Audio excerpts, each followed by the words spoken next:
Good morning, super cool party people. It is Sunday. I am at the theater. It is early. It's like just after 8, I think. I don't know.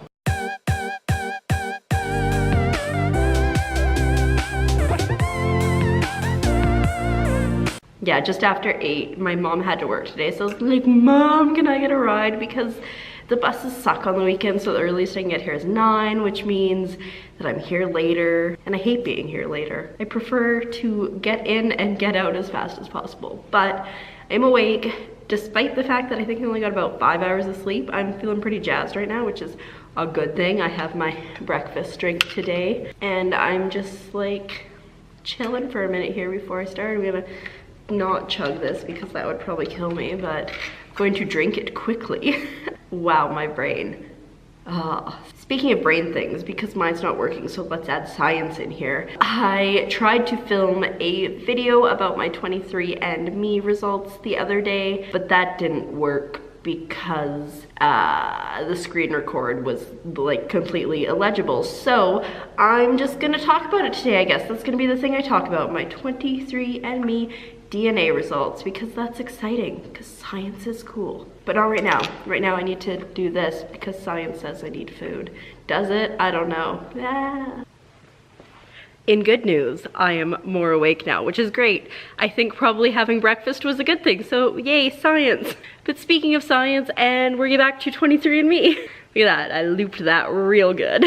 Anyway, if you don't know what 23andMe is, it's basically a DNA sequencing thing, so you can kind of see where you came from, and if you have any variants of diseases, and if you're a carrier, all that kind of fun stuff. And also, like, it'll be like, you're more likely to have brown eyes, which I do.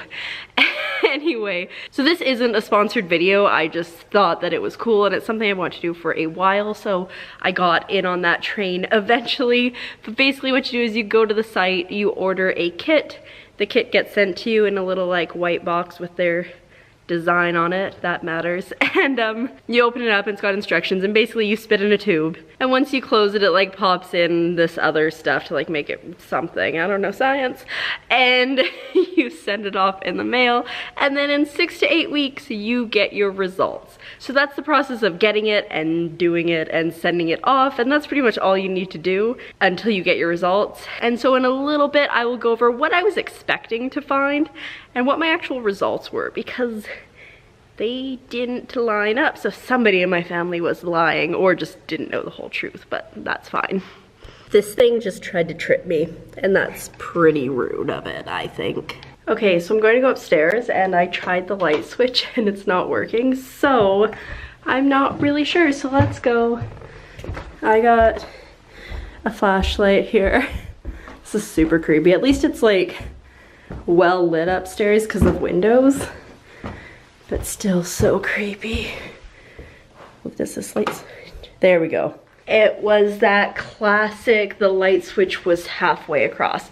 But why would somebody do that? That's just mean. Well, it's actually a pretty nice day outside today, which is why I'm squinting against the light. This was a poor choice of place to stand, but that's okay. Anyway, I'm in the boardroom, which is probably one of my favorite rooms in the theater, because when I get off work sometimes I like to just come in here and claim it as my own. Biggest office in the place. But I figured I would sit here and talk about like what my expectations were for 23andMe and kind of what happened. So from a very young age, I knew that on my paternal side, I was Scottish and Ukrainian. And on my maternal side, I was English and Welsh. I think that's right. With a little bit of Viking in there, also known as Scandinavian.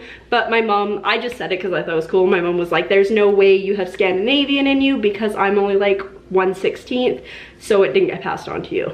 So I got my 23andMe ancestry results back, and to say I was a little surprised at some of them would be an understatement. So I've got them right here, and my ancestry composition is 99.8% European with 0.2% undetermined.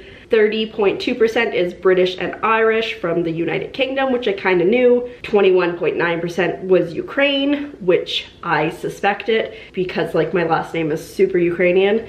But then it got a little bit out of the ballpark. 19.2% French and German from the Netherlands. Where did that come from? I don't know. I don't know. I have no idea. So I think I need to have conversations with some family members and be like, listen, Grandpa, where are you actually from? So, but I thought that was pretty cool. And it's like within the last 200 years, I think it says, that I've had an ancestor that's lived there. They predict, you know. So yeah, wasn't expecting that. And then we go on to take this mom. I am 4% Scandinavian, so I thought that was pretty neat. I am truly a little bit of a Viking. And then 3.2% Balkan, and then it just breaks down to broadly Northwestern European, which is 17.3%, broadly Southern European, which is 0.3%, and then broadly European, which is 3.7%. So I thought that was pretty interesting considering I had no idea about the Netherlands, French, German thing, and I always knew that I was a little bit Viking. Granted, the Balkan and the Scandinavian are like 5 to 8 generations back, and the French German is 3 to 5, but the other one's just 2 to 4, which I knew because I'm like, I did the math once. I'm like 4th or 5th generation Canadian, so I'm not surprised that it's so close. Also, the one thing that I really like from this is my grandparents did this as well, and my grandpa had a little bit of Neanderthal variant in it, so now my grandma is just calling my grandpa Neanderthal, so that's pretty funny. I, however, am in the same boat as my grandma with fewer Neanderthal variants than 67% of customers, so, because my grandpa's my step-grandpa technically, but whatever. Later, we'll talk about a little bit more, but really the ancestry thing is the main reason I did it, because I find it super interesting. But for now, I should probably go back to work and pretend to be a productive member of the theater. Just kidding. I've been working hard. If anybody sees that I work with, I do work hard, you know that. Also, because it's a nice day and because on a whim I brought my writing stuff with me, I might hit up a coffee shop after work. My day is going to be less than I thought it was going to be. I thought I was going to be here for a lot longer.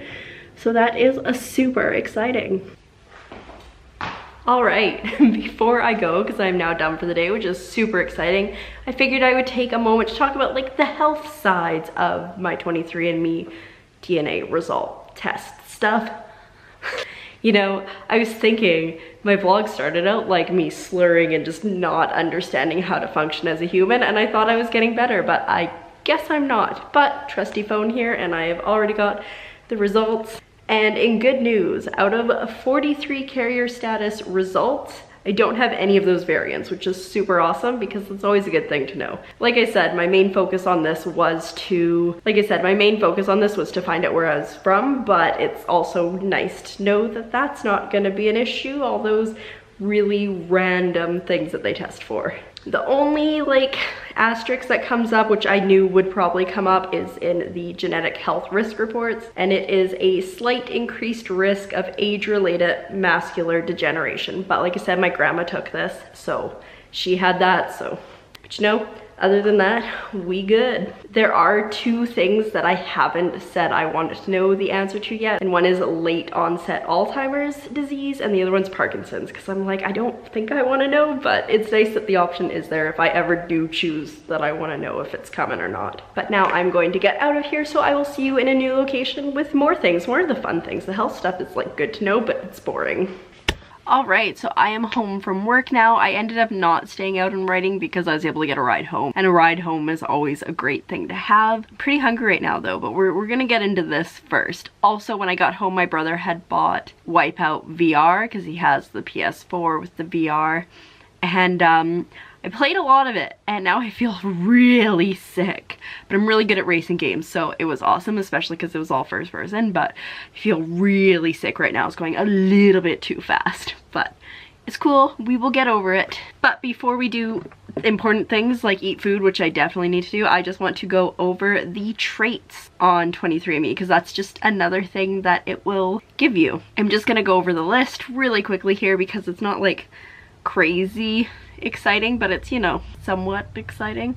I don't know, I think it's all pretty exciting, and I'm gonna take time at some point to go through everything kind of really in depth so I know like exactly what it is, but let's just go through this super quickly, rapid fire. Asparagus odor detection, so that's like when you pee, if you can smell asparagus after you've eaten it.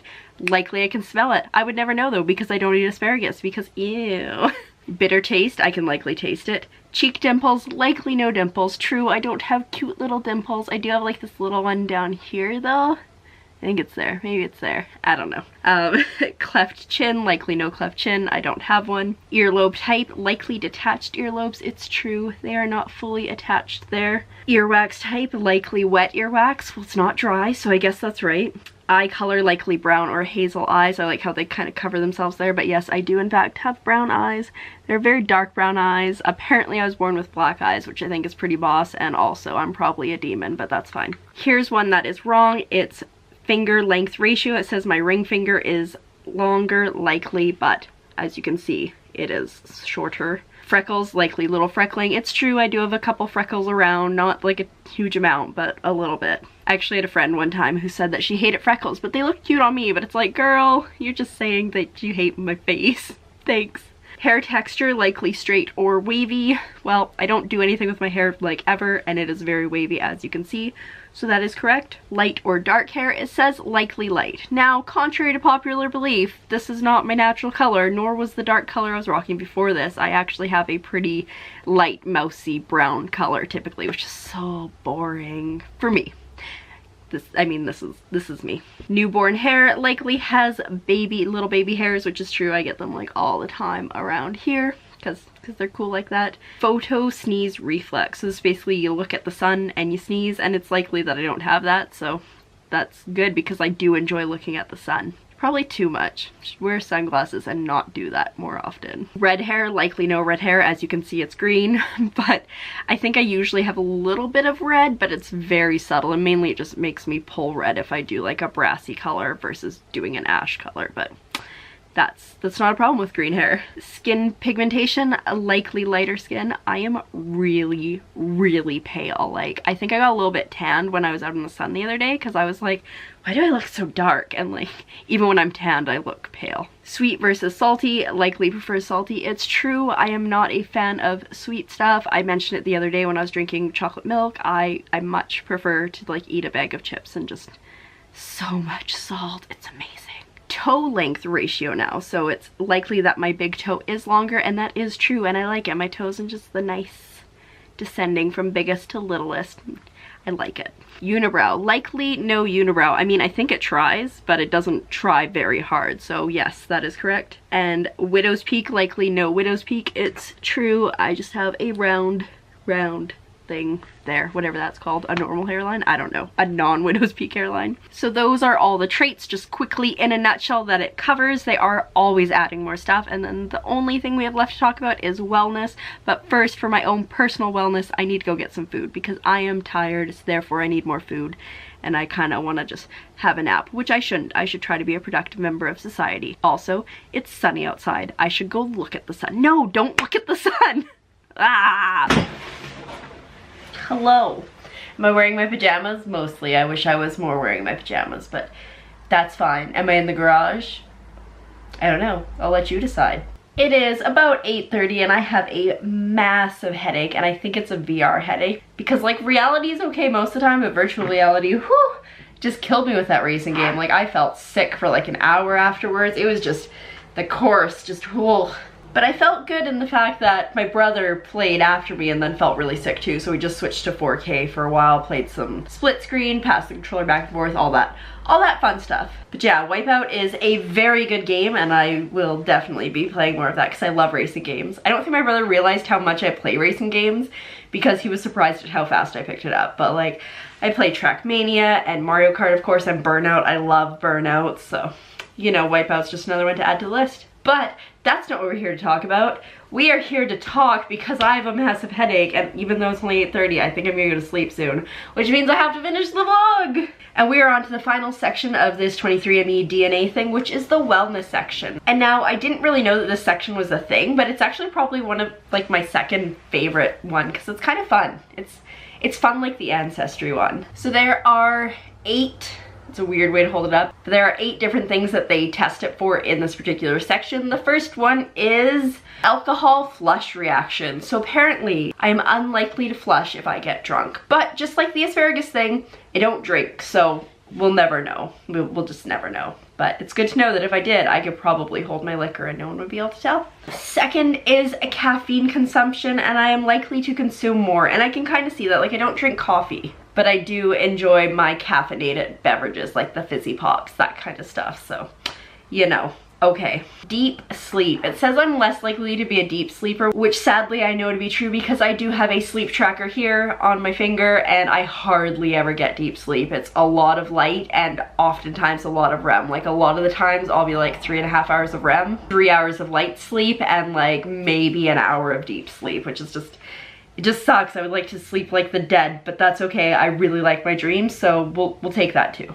Now this one I found super interesting, and I realized that I should stop being such a glutton because according to my genetic weight, I am predisposed to weigh less than average. It's like, I looked at it's like 3% less than the average people of my height and build.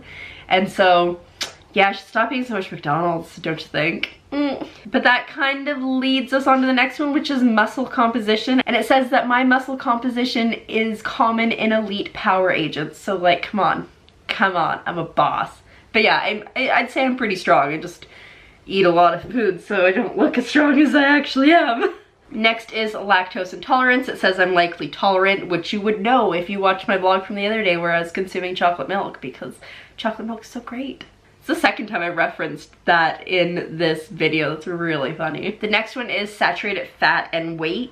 And basically it says that regardless of how much fats and that kind of stuff that I eat, as long as the calorie count is about the same, I should weigh the same amount. So just stop eating all the McDonald's. Just, you can eat a little bit of it, just not all of it. And then sleep movement is the final one. And it says I'm likely average or less movement, which I would say is fully true because I will go to sleep and I wake up in pretty much the same position. And I know this because I sleep with my teddy bear and I fall asleep cuddling him and I wake up cuddling him. Also, I usually sleep with a laptop in my bed or an iPad or something and earbuds, and the earbuds are usually still in the morning, so I would say I don't move a lot. But actually, being out here and talking, my headache has lessened a bit, so that's pretty awesome. So I'm going to pack up and head back into my room.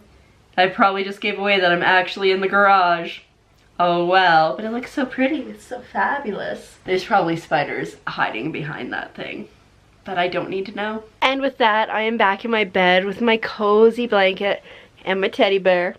And I think that's about it for me tonight. If you've been thinking about getting the 23andMe test, I hope that this helped you kind of understand what was on it, because I honestly had no idea exactly what was going to be on it other than that there was health things and genetic stuff. But yeah, it was really interesting, but again, not sponsored. Just want to share what I learned about me and about the test in general, I guess. My brain power is rapidly diminishing, so I think I need to wrap this up. So thank you for joining along on my non-adventure adventure today, and I will see you tomorrow when we do very similar things. Good night.